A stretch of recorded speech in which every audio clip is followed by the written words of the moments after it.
Paul Peterson. Welcome to Aging Well in LA.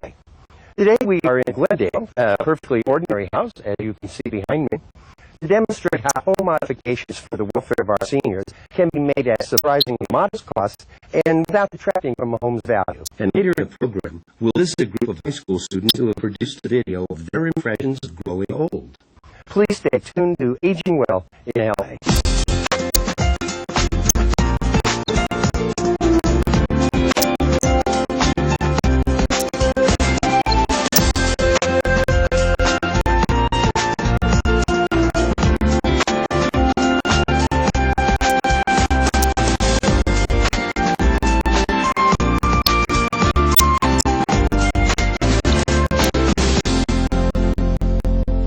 Welcome back to Aging Well in LA.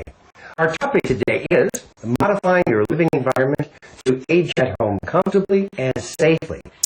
We're in the home of Max and Jasmine Liberian. Thank you both for being here today. This is an important topic, and you guys are certainly experts at it.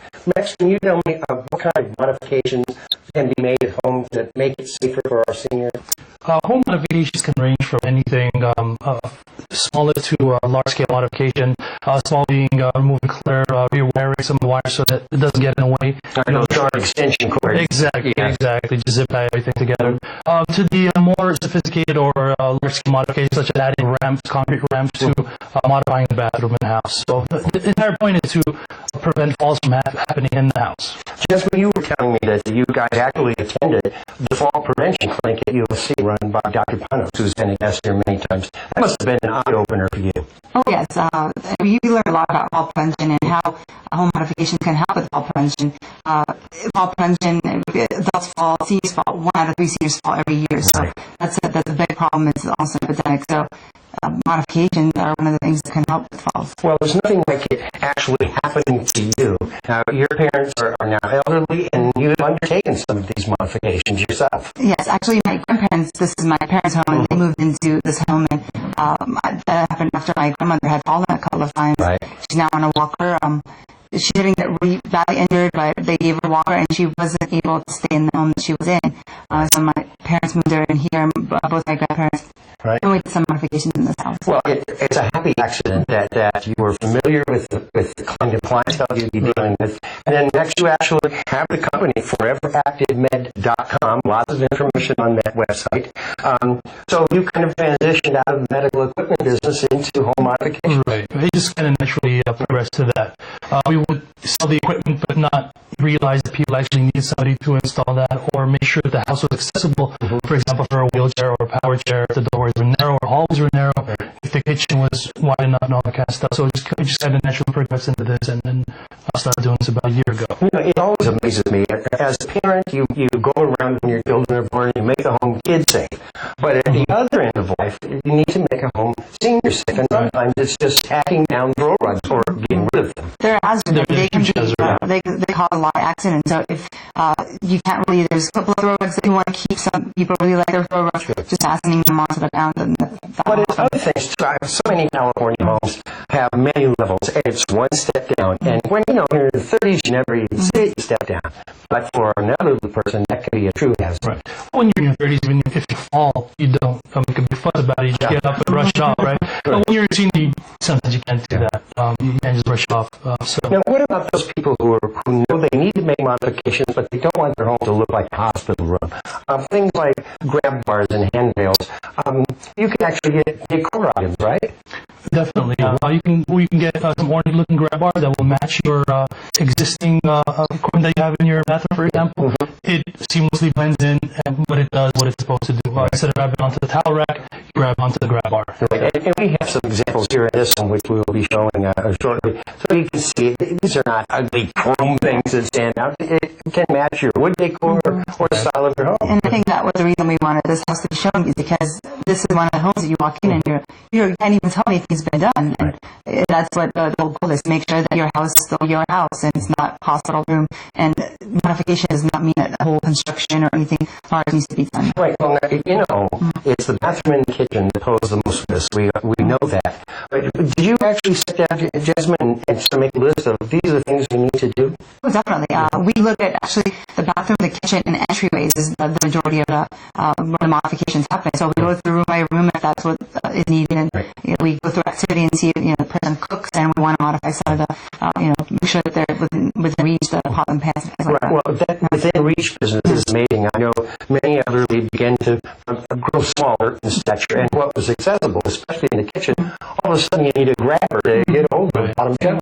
What about some of the more extensive modifications in a home, for example, that has a lot of stairs? You've actually installed an automatic lift here in this home, right? Stair lift, yes. Stair lift is the easiest option to do as opposed to elevators or platform lifts. Stair lifts just installed on the steps itself. We can remove it later. It's easily packed if need be. So it just takes a person from point A to point B. You can even wrap around. Now, Max, I mentioned to you earlier, that's one of the shortest stair lifts I've ever seen. Right, but again, accidents can happen on one step or two steps or 20 steps. It makes no difference. And then what we have here is a 4-step stair. We just cut down the rail and modify it and make it fit this specific stair. I understand. Max, can you explain to me some of the things you do to run this home?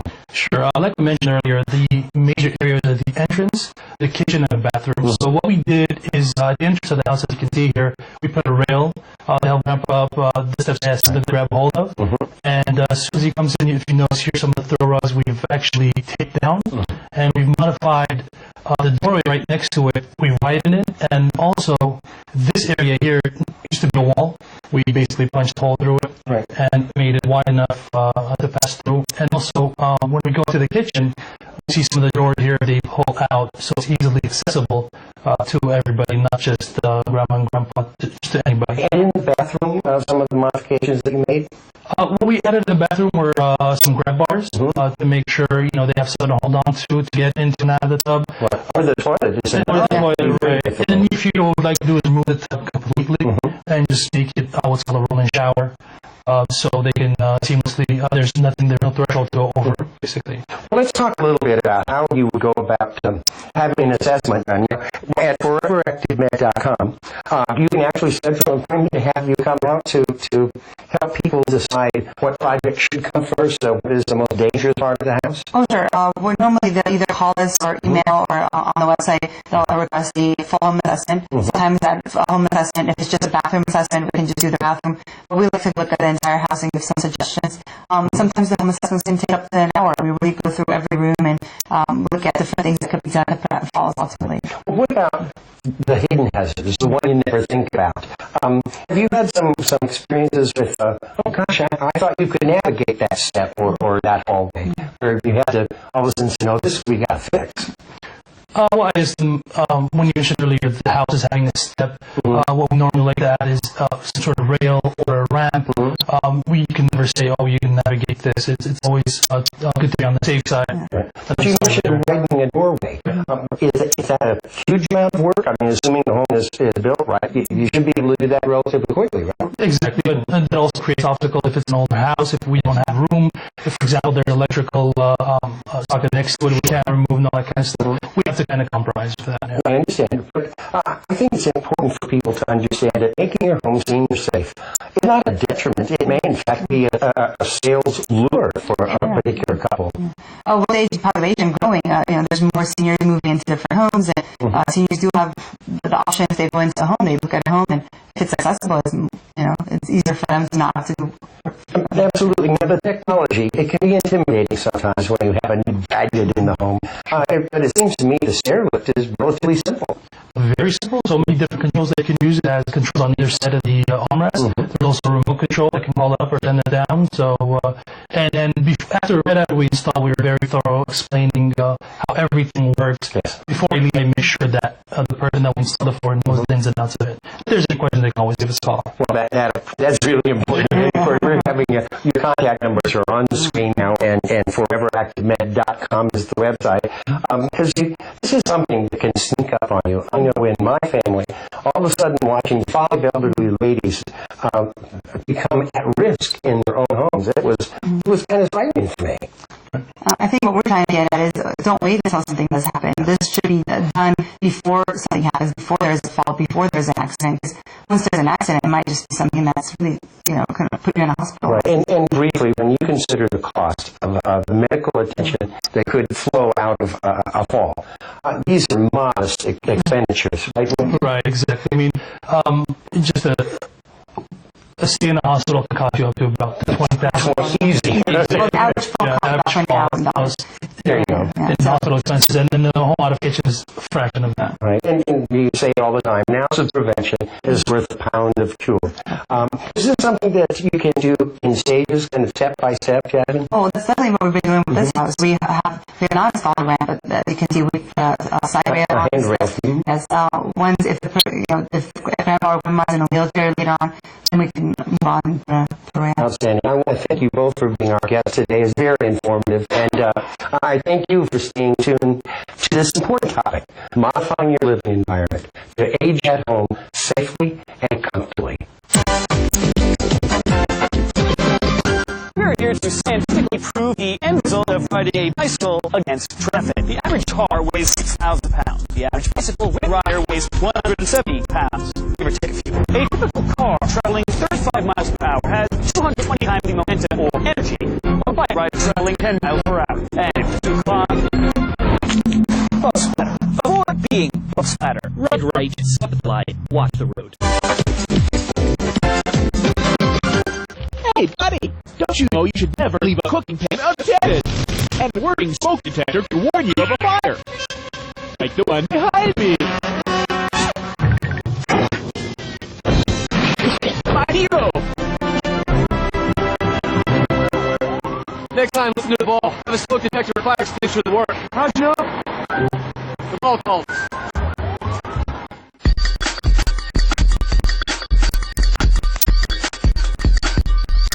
Let's talk about how to light a fire in an old relationship. There was this adorable couple, probably in their mid-70s, sitting towards the front of a room in a relationship workshop. And at some point, the gentleman raised his hand and said that he and his wife, who have been together for 50 years, are always talking about the kids. As a matter of fact, that's pretty much all they talk about, and mostly about what the kids are doing wrong. Or they talk about what their bodies are doing wrong, or they talk about what their friends are doing wrong. And he said, clearly we're in a rut. How can we spice things up?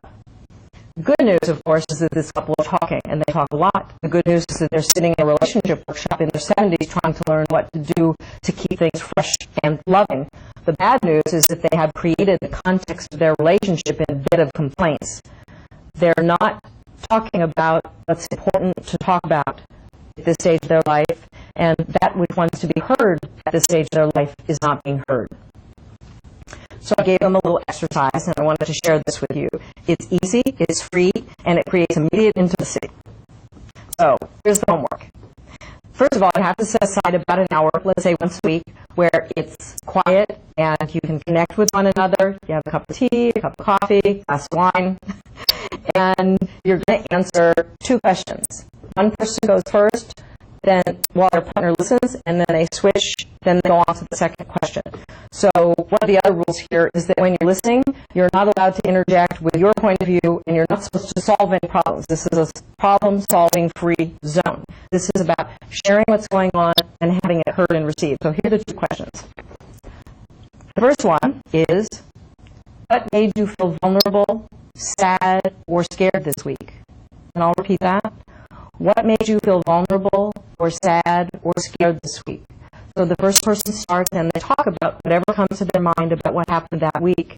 And as this person shares this tender information usually, the other person is there receiving it gently and caringly. So both of them have that discussion, and then they go on to the second question, which is, what warmed your heart this week? What brought tears to your eyes? What made you burst with love? I'll read that one again. What warmed your heart this week? What brought tears to your eyes? What made you burst with love? And this again is spoken gently, received lovingly, shared both ways. And then whatever happens after that happens. And what we're experiencing here is that when we give voice to our fears, and they are literally received by somebody who loves us and who doesn't judge what's going on, the experience of trepidation and fear and negativity actually dissipates. Also, when we share our love and our joy and the things that really touch our heart, and we're willing to talk about what brings us to tears, that actually amplifies when it's received. So when two people can have this kind of conversation, we have less negativity and fear, more joy and love, and a deep experience of sharing that which makes us close and beloved to another human being. So when we do this, when we talk about our fears and we share what brings us to love, we are creating the experience in that moment of a relationship fulfilled, one conversation at a time. We've got a special treat for you today, something about being old. It's a junior poetry project that takes place here at Providence High School in Burbank. We're in the Media Arts Center, and I want to introduce you to the instructor, Joe Hufford. Joe, welcome. Thank you. And sitting to his left is Chanel Sampson. To my left is Katie Guthrie. And last but not least, Alyssa Hitchcock. Welcome to you all. Now, Joe, the name of this project is? How old are you? How old are you? And let me give you a taste of what we're going to talk about today. How old are you?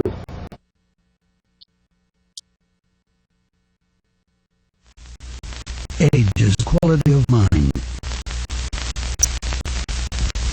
If you have left your dreams behind, if hope is cold, if you no longer look ahead, if your ambitions' fires are dead, then you are old. But if from life you take the best, and if in life you keep the jest, it will love you whole, no matter how the years go by.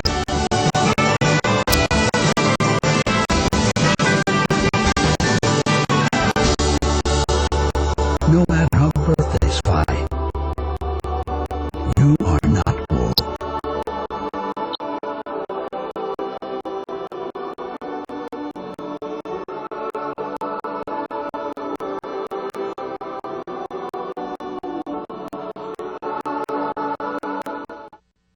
Joe, how does a project like this get started? Well, this is one of three distinct video projects that the students do in their junior year, specifically the poetry project. That's great, Chanel. I understand picking the poem itself was sort of a group idea. Yeah, well, we just had to come up with our own ideas. So Alyssa, Katie, and I came into the Media Lab right here, actually where we're sitting, and we looked up a bunch of poems and came across this How Old Are You poem, which Alyssa found. Oh, fabulous. Yeah. It's perfectly apt, but then you had to find images to go with the Yes, poem. we did. Okay. We started thinking about the theme of the poem and what message we wanted to send and what shots we thought would best portray what we wanted to get across. And that's kind of how we brainstormed all these ideas of, living life to its fullest no matter what your actual age. Alyssa, tell me how you recruited all these people. Well, it was at first a challenge because we were like, we had this great idea, but we didn't know exactly how to put it together. And luckily, we thought, we had our grandparents and also my church had lots of willing people that came together and helped us with this project. Did you assign them tasks, or did you just sort of follow them in their everyday activities? Well, we did a little bit of both. For some of them, we went to a reception after a church service and just had them do normal activities that they would do every day. And then for others of them, like the bike riding, we had her actually do that for us. Chanel, was it a particular challenge to get them to do things, or were they eager to help seniors? We're so eager. I mean, the people we know are just eccentric, lively people, which is exactly what our film's about. No matter what age you are, you can still enjoy life to its fullest. Yeah. And they came up with a lot of ideas themselves too. They'd be like, should just do this. Okay, sure. Grandma boogieing. Yeah, that's Katie's grandma. Yeah, every family party should get down the dance floor. Without fail. Well, it's great fun. How long did it take from selecting the poem to completion of final editing? Pre-production took a couple weeks. Sure. And actual filming took like 1 or 2 weekends. Yeah. And editing took like 3 days. I mean, like 3 full days of saying goodnights and such. But yeah, it was a pretty quick process because we had deadline given to our local teacher here. I see. Yeah. When we expect more projects from this class, do you have other things you want to do? Definitely, yeah. Now, did I understand we have to do 3 projects a year? Well, it actually averages out to about 3 a semester. Now, this fall, they'll be engaged in a writing class, which will culminate in a short script, and then in the spring, they will have 3 distinct projects to do. Right. Well, I do have to ask this question. Did you find your attitude and opinion of seniors change in the course of doing the project? Yeah? My attitude and opinion of like older people. Yeah, actually, I guess. All the elderly people I know are very positive and happy people. I saw more like the change in people after I showed the movie because a lot of people came up to me and said, like, I'm so glad you made this film, you know, because they, like, brought tears to my eyes because I guess it hits a lot of people, like, in their heart more. Well, I think, and it is certainly did mine, and our seniors are so often overlooked, particularly with young people. It's very difficult to find ways to get together with them. But it was very positive. And now, since you all know the backstory, let's revisit the tape again, and I think you'll see it in a fresher light. Age is a quality of mind. If you have left your dreams behind, if hope is cold, if you no longer look ahead, if your ambitions' fires are dead, then you are old. But if from life you take the best, and if in life you keep the jest, if love you hold, no matter how the years go by,